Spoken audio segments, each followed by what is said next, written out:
कुरैश इस पूरी सूरत हाल को तशवीश की नज़र से देख रहे थे और अभी इस पर थोड़ा ही अरसा गुजरा था कि हज का वक़्त आ गया और इन्हें हाजियों के बारे में तशवीश ने आ घेरा। चुनांचे उनकी एक जमात वलीद बिन मुगीरा के पास आई। ये उनमें उम्र रसीदा और मर्तबे का आदमी था। उसने कहा, देखो हज का वक़्त आ गया है और अब हर तरफ से लोग तुम्हारे पास आएंगे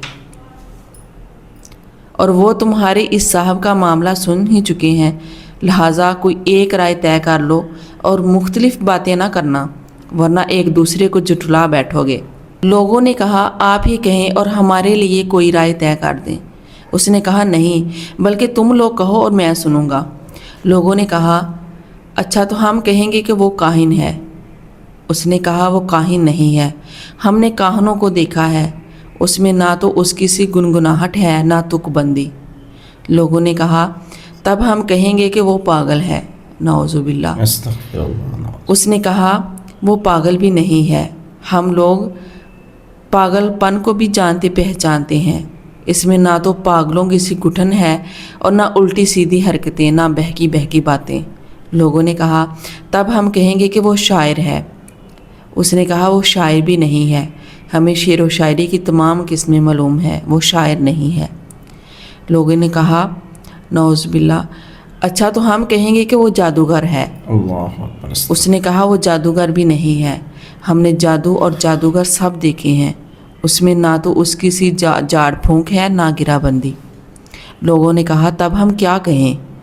उसने कहा, वल्लाह, इसकी बात में मिठास, रौनक और ताजगी है, इसकी जड़ पायदार और इसकी शाख फलदार है। तुम जो कुछ भी कहोगे वाज़े हो जाएगा कि वो बातिल है। वैसे ज़्यादा मुनासिब यही है कि वो जादूगर है और इसकी बात में जादू है।